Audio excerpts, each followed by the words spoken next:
अघोषित मुख्यमंत्री हेमंत सोरेन जी की वाइफ हो गई हैं। केजरीवाल जी की वाइफ को भी उन्होंने अघोषित मुख्यमंत्री बता दिया। और क्या ये कैसा लोकतंत्र है? वो केजरीवाल के ऊपर अटैक करते हैं कि अगर उनकी वाइफ इन सब मैटर में इन्वॉल्व हो रही है।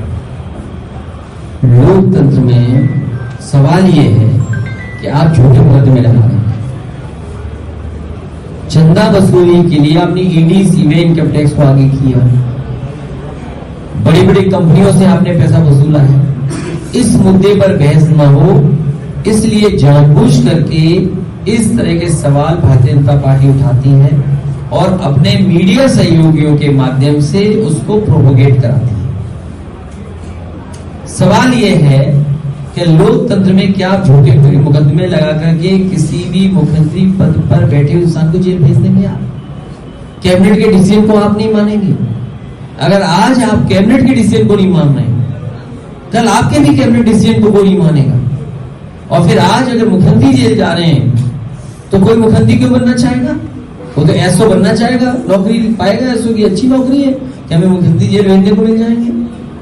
आप लोकतंत्र को कमजोर कर रहे हैं, आकर इंस्टीट्यूशन को आप कमजोर कर रहे हैं। इसका मतलब आप लोकतंत्र को कमजोर कर रहे हैं और इंस्टीट्यूशन को कोई कमजोर कर रहा है तो वो भारतीय जनता पार्टी है। क्या इस पर बहस नहीं होनी चाहिए कि आपने उद्योगपतियों से 1,000 करोड़ रुपए लिए, आपने 500 करोड़ रुपए लिए, 400 करोड़ रुपए लिए, आपने वैक्सीन की कंपनी को नहीं छोड़ा, आपने जिसको ईडी सीबीआई इनकम टैक्स को दबाव बनाया, दूसरे दिन पैसा ले लिया। एक ही व्यक्ति अगर आपको इलेक्ट्रल बॉन्ड से दे रहा है वो जायज पैसा है। सोचिए आप, कभी कल्पना करो केस क्या है। एक ही आदमी सब जगह पैसा पहुंचा रहा है। इलेक्ट्रल बॉन्ड से अगर बीजेपी को 50, 55, 60 करोड़ रुपए दे रहा है तो वो सही पैसा है। इसीलिए मैंने कहा था, अगर आपको याद हो अपनी पुरानी रिकॉर्डिंग निकालना, रुपया काला सफेद नहीं होता है, हमारा आपका लेन देन काला सफेद होता है।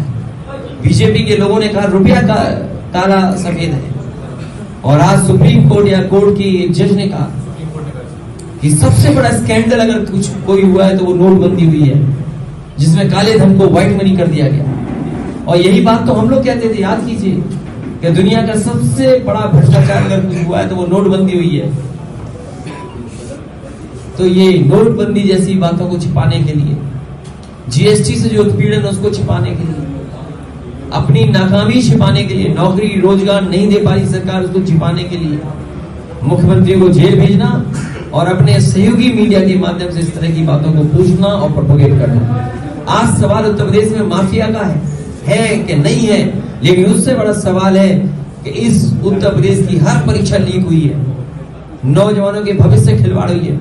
और सोचो, यहाँ का ब्रजेश पाल, उसने आत्महत्या कर ली हो डिग्री जला करके, नौकरी नहीं दे पा रही सरकार। इसलिए जो नाराजगी है उससे ध्यान हटाने के लिए इस तरह के सवाल भारतीय जनता पार्टी उठा रही है।